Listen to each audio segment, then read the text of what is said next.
Good afternoon. Hi, it's Friday afternoon. It's about 2:45, and here we go with probably the last PowerPoint connected to the change in futuring PowerPoints I've been giving in the series here, which I'm appreciating that is helping you kind of weld some of the material that you've been working with prior to this to these PowerPoints together very nicely in the discussions, and hopefully you'll see ways to integrate these premises not only in your practices, absolutely that, but in your leadership practices and skill sets, your toolkit, so to speak, but also in being able to embed these into particularly into your book review, which is coming up in a week or two, as well as perhaps the case study assignment. Not sure about that. So here we go. Let me take you back to that. And as we have seen me before, I get a little verklempt when it comes to finding the PowerPoints. I think this time I actually have it ready to go. I do. Aren't you amazed? I finally learned something myself. And we move on. And I'm going to put this PowerPoint up too, because often I talk too fast anyway, and this will give you a chance to see me narrate it through. And then if you want to go back and revisit it, you can either go back to the video, which will be posted in the module, as well as just view it on its own within the module. Also, just to reiterate, I think I did this in an announcement a couple of days ago. We have finally figured out that the pages aspect of Canvas does not truly give you access to the actual uh, links I've been giving you, as far as I can see. So I'm foregoing that. This will not be in Pages. This will strictly be in the module. Hopefully you'll find it, and hopefully you'll be able to open it up.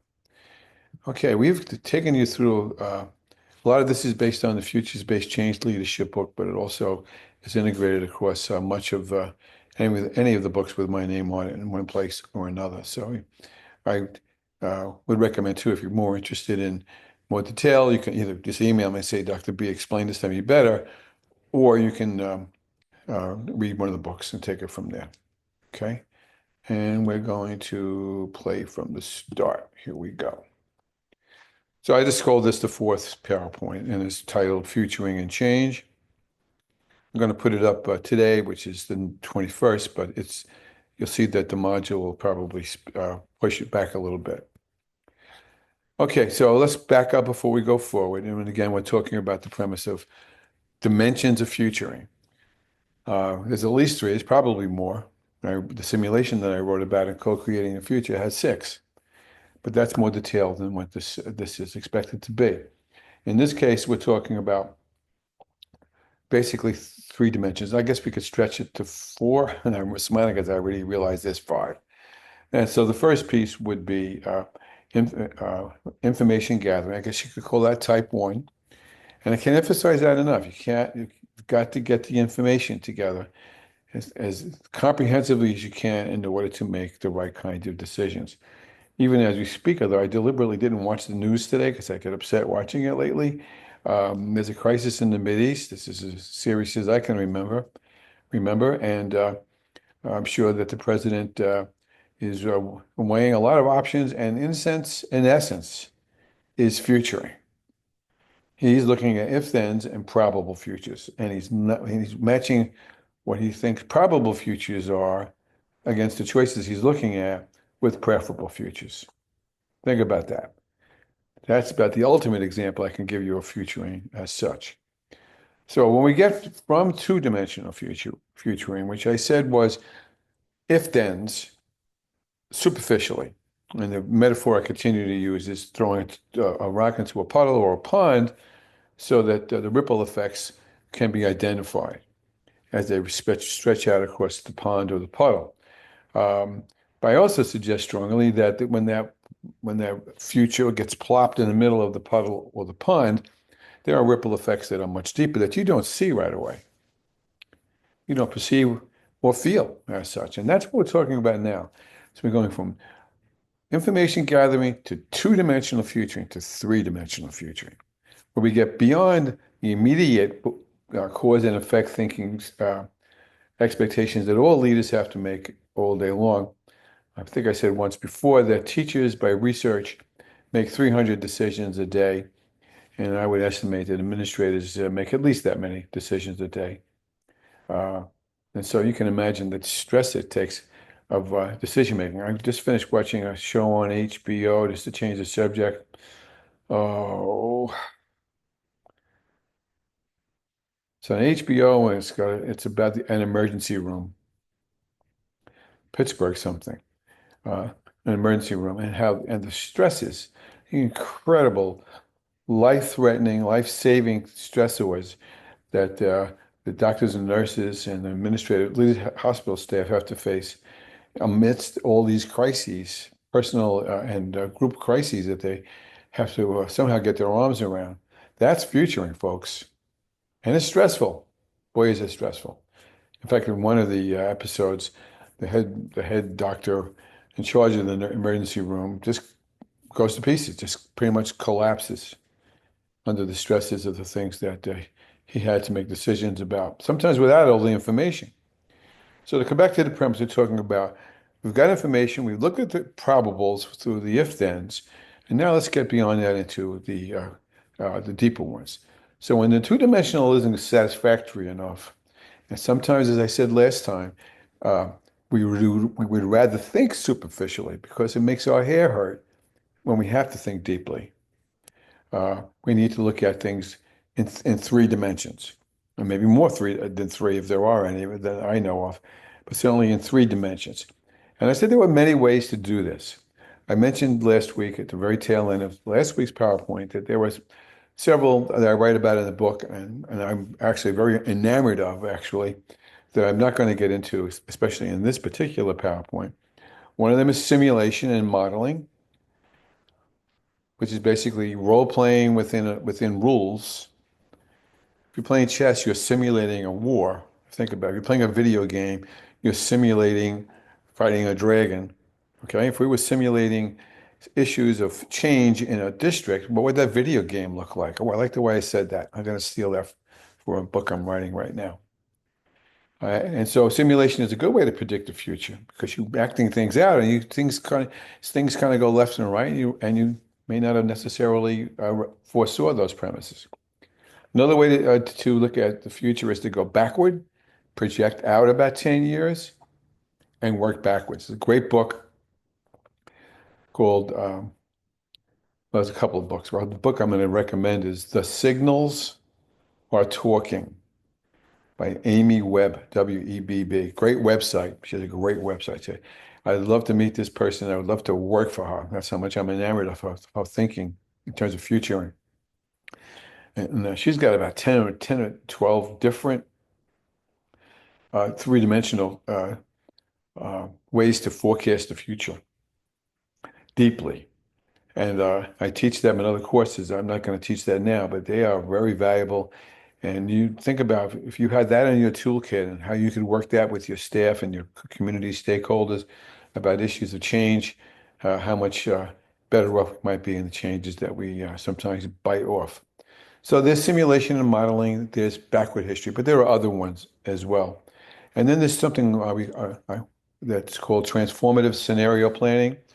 What I'm going to show you today is based on a book by the same title by a man named Adam Kahane, Kahane, who is my idol in terms of scenario development and planning, who is internationally known for international crises. I hope that he's sitting with Trump someplace or with these other good people so they can recognize the scenarios that they're creating right now and whether they like the scenarios that they see.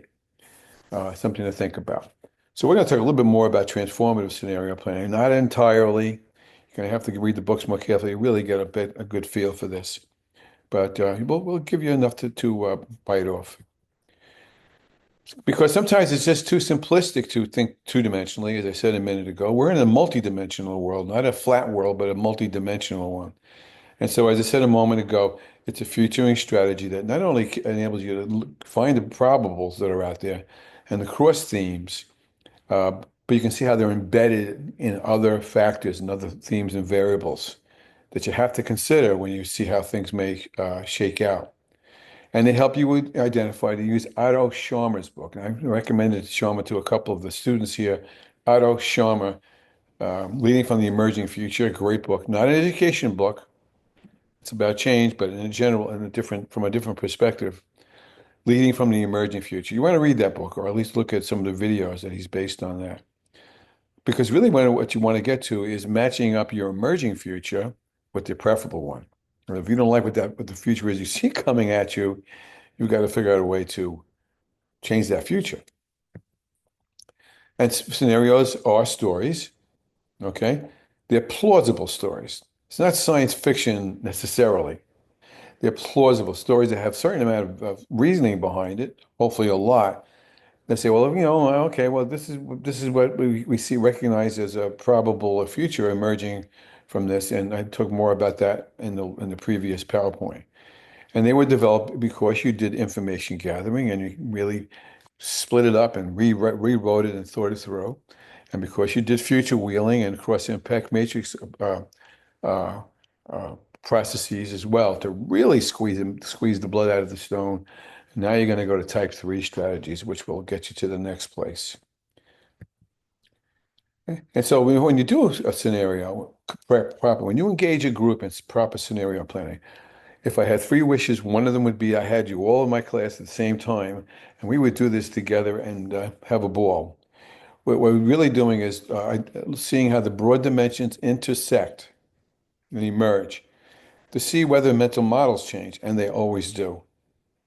Money back guarantee. Here's my favorite word. I don't like the word, but here it is. And that's now we're talking about transformative thinking, new ways to realize. And they're often born by collaborative leadership practices that folks didn't even know they had in their pocket to use, rather than somebody sticking their finger in between their eyes and saying, no, this is what we're going to do. It's not based on that. It's based on collaborative decision making that was born and bred by the skill sets of decision making, of culture analysis, of systems thinking, of futuring, and of creativity. They all have to be there to say that you're a futures-based change leader. But when in the end, you're going to have much more sharpened decision making. So how do you do that? Well, here's an easy way. It's a what if. What if we blew the school up? I'm not being a wise guy. What if we took all the kids out of the school and blew up that school? What would happen? What if? The old what if thing. You've all played that premise along the way, more ways than you probably will admit to. The what if. So that's a scenario planning. But in our case, we're going to be getting much more uh, uh, detailed about it to show you how to do it. Now, take these next couple of slides to heart. Some of you I know have clamored to me about show me how. This is as close as much time I have to do it now. Find other ways as we close out the semester, as we round the turn here. But forgive me, I'm going to read to you here and show you how these things work. This is not a cross-impact matrix, by the way. This is a plan. It's not a cross-impact matrix, he shouts. It's a plan. So in this case, here are the strategies. I'm giving you 4. There are more than that, but I'll give you 4. First of all, you form a Futures Forward Council. You can call it anything you want. The Futures Group, the Change Group, the Committee to Improve Social Studies Group, whatever you want to call it, the Strategic Planning Group. There's lots of ways, but give it a title. Always do that because people like titles. And then they get leery about that. You can see my fingers. They sort of throw up wait a minute now, hold it. Let's make sure you understand that. So you have to very carefully choose who's going to be in that group. You just can't reach out and get your normal people, normal, get the usual people that you would think. And you really want to, if you can, it's not always possible. If you can, you want to get a cross section of those folks. That's pretty important. Okay. And you will have trained them in type 1. You would have taken them through that phase. If you're doing a strategic plan, you might take 6 months to do that. Don't be scared by that. But depending on the severity of the topic and the amount of time you have, but that's not something you none of these are snap your finger kinds of premises. It took a long time for the problem to get in front of you, and it took a long time for that change to happen. It's going to take a long time to unbuild it. In other words, folks, fill in the blank, Rome wasn't built in a. So you're going to take them through type 1 activities. You're going to take them through type 2. You've got to do the type 2 strategies after the type 1s, obviously. And then you got to go to type 3. Now, in that case, what you're going to do is you're going to divide your think tank people into 4 groups. I would always like to get people who have skill sets. So if you have 4 people who are really good creative people, don't put them all in the same group, for heaven's sake. Spread them around. If you got people you think have know something about futuring, spread them around. Now, presumably, sounds like a commercial. I apologize. They would have been trained in these things prior to. I know you already start to get this from what you've been saying in your discussion and your journal answers, but I can't emphasize this enough. If you begin to recognize, and there's also a questionnaire I can send you if you want it, just email me, where you can, I'll send you a little questionnaire that helps people figure out how to divide people according to what you think their skill sets are. Divide them into 4 groups, and their job is to create and compose and demonstrate 4 individual probable futures.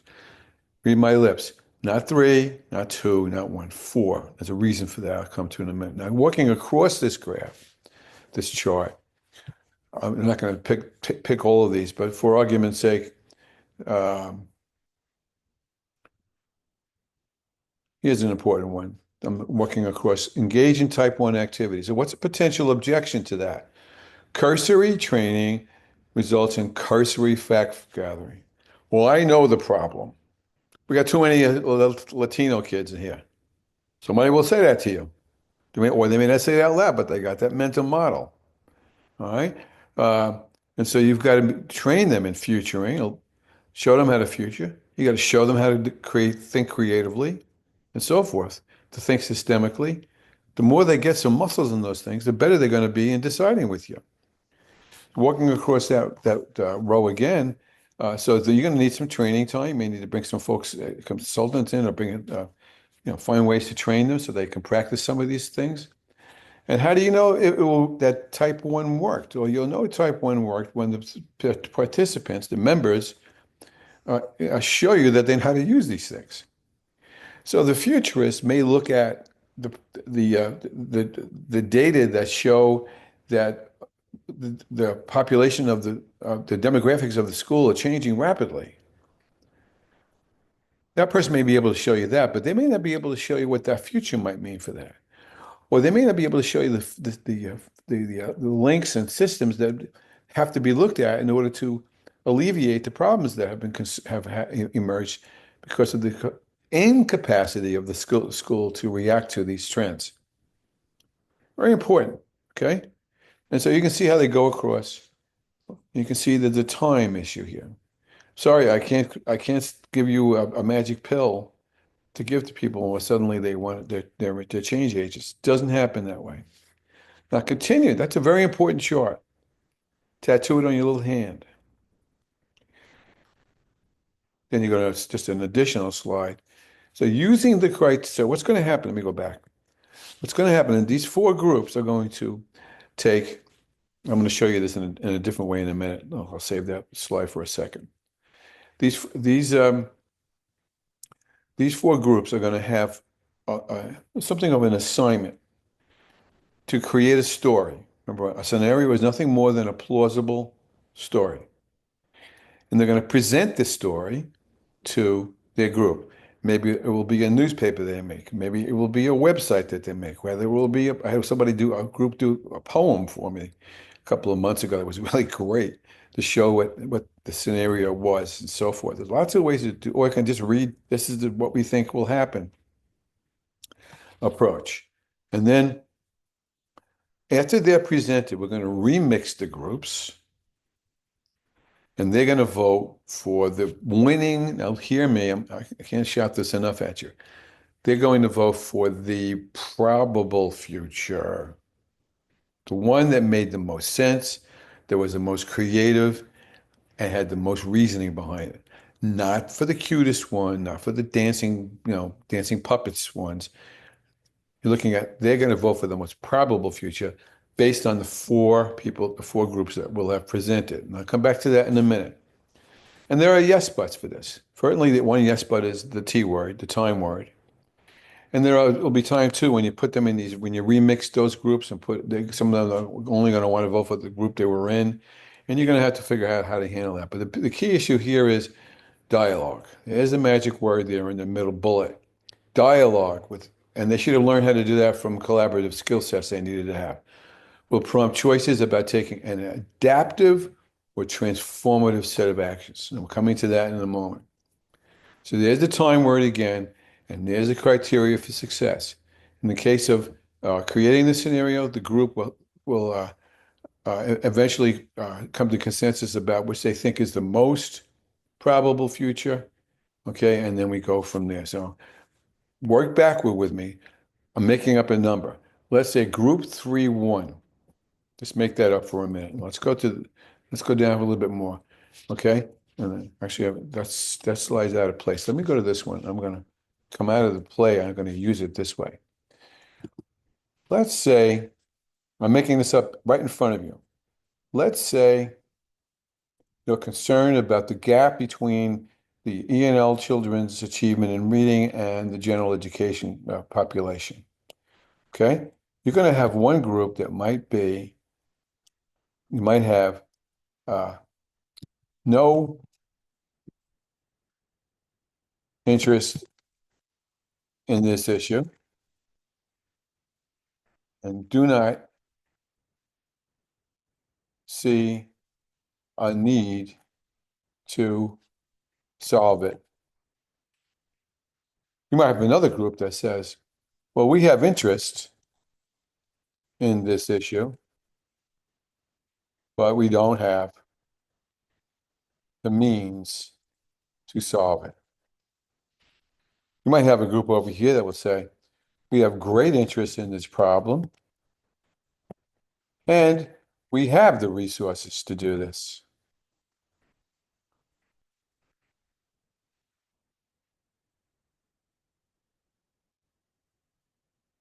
Or you might have a group over in this corner that will say, well, yeah, we have well, let's go back to negative for a minute for the last one. No interest, but some means, some resources. Not sure they want to do it. Now, watch what I'm doing now, just making them bigger, just to give you the indication how this works.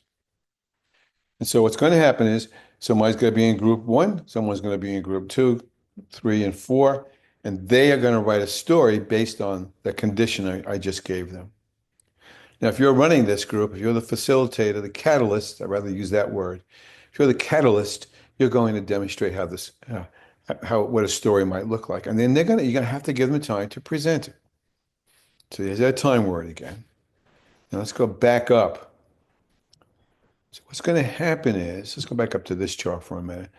After they present and there's a vote, and there's a debate and then a vote, okay? Then they have to decide whether they think that they should whether they should be adaptive or transformational. One or two of you wrote in your last discussion questions uh, about transformation, and I said, that's a word I don't like, but I love at the same time because it's just used too much. But the transformational people are going to say, you know what? We got to do what we have to do. If it means we have to blow up the school and rebuild it all together, that's transforming, at least physically. Okay? And you go from there. And there are other groups that say, listen, let's get real here. And a lot of leaders will play this scene out. Let's get real. We can't do all these good things. We haven't got the resources and we haven't got the energy and we haven't got the brain power. And so all we have to do is sort of put our thumb in the dike and just keep going along. I call that adaptive. So does Kahane. I took that from him.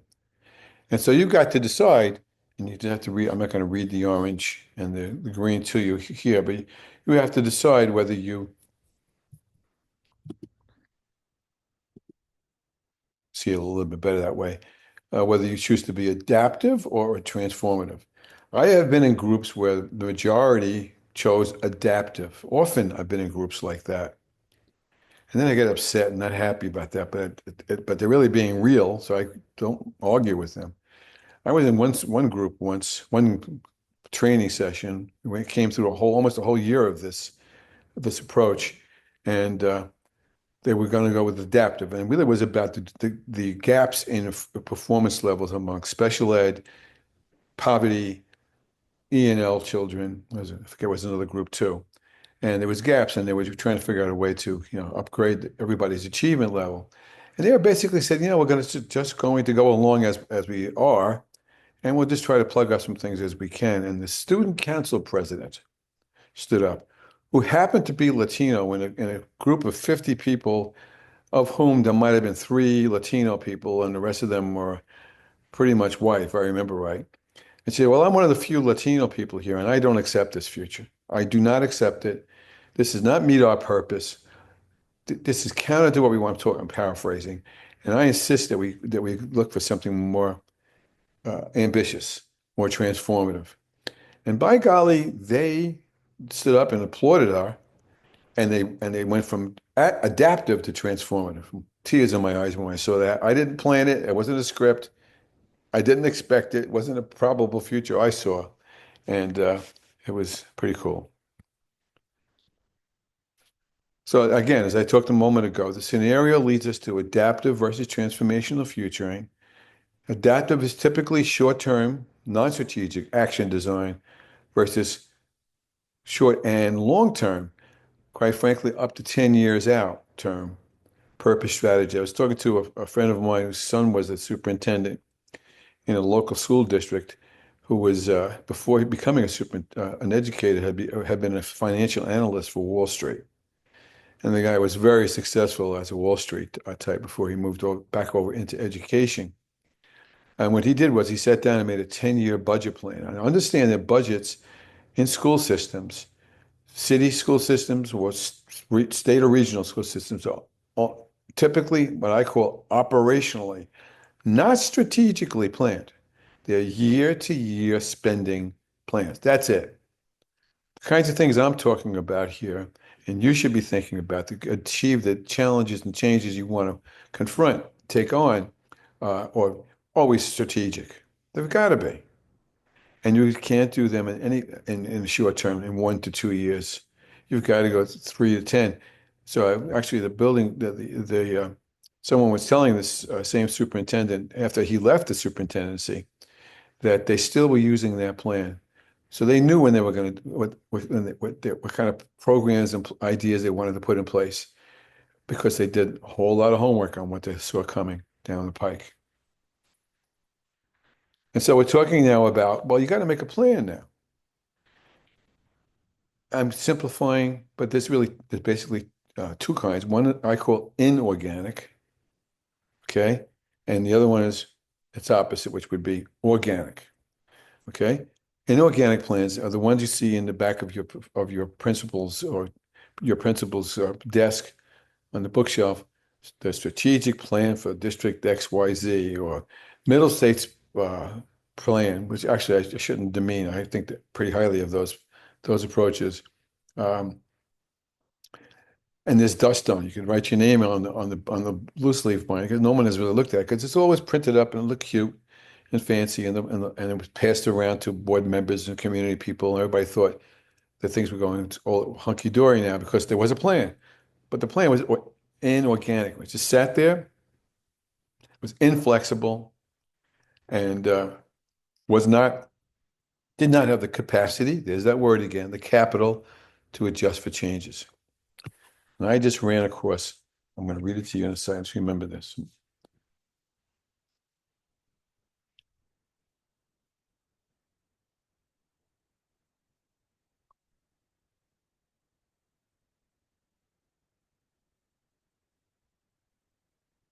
Darwin, the one that talks about evolution of the species in the 1800s, said, it is not the strongest species that survives, not the most intelligent that survives. It is the one that is most adaptable to change. That's going to be a bumper sticker I'm going to put someplace along the way. So yes, there are inorganic and there are organic. This is what a plan will look like. And this, I'm showing it, I'm displaying it as an inorganic, but it's not, it's also an organic, where you take formal action and strategic planning processes. And so you have a North Star to direct where you're going to go. And the danger to these is that sometimes, and most times, they're very inflexible. That's why people walk off from them. And this is what your plan would look like. This would have been your project had I had you in a full semester length course. I would have had you do a plan. I just didn't feel it was fair to you to do that in the limited amount of time we had. But if you got nothing to do, haha, okay, you may want to tackle this and see what you could do with it. So you put strategies along this column. Who's responsible? My book speaks about this much more than I am. When you expect it to be completed, that's a dangerous one. What are the obstructions? What are the yes buts? That's a big one. People tend to leave that column out. What do you need to make it happen? And more importantly, how will you know when you've done it? In fact, usually when I make this column, I think I will, next time I make this column, I'm going to change it. I would move this criteria column right next to strategies. It just makes sense. So your plan will look like that. It'll be a lot more detailed, be many more strategies, and you might want to break them up in lots of different ways. But that's what it would look like. That's what a change plan might look like inorganically. But the organic one is the one that's got the power. It's more powerful. It's more pervasive. It goes to the bottom of the pond as well as to the top. We didn't necessarily see the fertilizer from Farmer Jones's crops seeping into the groundwater that got into the pond that killed the pond, did we? That sort of thing. The pond can only be successful as an organism itself if everything works together. If the lily pads don't cover all the water, if it provides a stage for the frog to sit on to catch the flies, so the flies will go along the pond, and so the fish can eat them, so everything can integrate with each other in the proper way. If I had 30 hours, we would have a lot of fun with that premise. And so in the end, it's all of what I'm been trying to show you, and I'm not done saying some of these same things, but this is the first time I'm saying it clearly, I think, I hope, is that what I've been trying to demonstrate to you beyond the syllabus is that all of this is woven around new basic assumptions and beliefs, transformative basic assumptions and beliefs that characterize that an organization has to have found, the activities, the thinking, the mental model skills and conversations, have the dispositions and the models and the basic assumptions and beliefs. One of you yesterday and I spoke excessively about this. That goes back to that culture word. If you don't know what the basic assumptions and beliefs are, there's no sense going forward. That's step one, number one, pretty much, so that you can get a commitment to collectively develop purpose. For those of you who have given me one of these, well, wait a minute, I'm in a building where everybody hates each other and nobody believes in anything anybody says, and we hate the leaders and they hate us. I get that. All right. The only way you begin to undo that is to work with trust, concentrate on trust, and not try to change the Western world with the snap of a finger. You start small and you build off the little successes until you reach, and there's a book I'm going to recommend. Again, something else. I should have put that in the reference list, come to think of it. Book by Malcolm Gladwell, Gladwell. He is a sociologist who often writes for the New Yorker, but has written some great books. And the book that I'm thinking of is called The Tipping Point. And they just wrote another book called The Revenge of the Tipping Point, which I didn't care for as much. But the tipping point basically says you've got to get a critical mass of people to buy into something before it tips over the trend into change, into something new. Now, how do you get that? Many ways to do that, but the first way is to empower each other with the skills that they need, with the capacity, the capital to have those skills to translate back into instructional practice, into all the things that a school system needs to be organically healthy. And I'm not done with these PowerPoints, but this PowerPoint pretty much captures most of the futuring premises I want you to be aware of, at least for the moment. I'm going to go back to this slide just for a moment. These two slides are actually, I don't know what number they are, but they're somewhere in the middle of this 12 or 13 slide packet, where it basically gives you a cookbook. Not enough really to handle all the issues that may come your way. You're gonna have to do some more reading and some more conversation with me or in your own research to pull them together. But this gives you a roadmap to pull it together. In addition to the ideas I gave you today, especially about those scenarios. That's so only now you have first, second, and third dimensional planning, and now you've got a lot of what you need to make it all happen.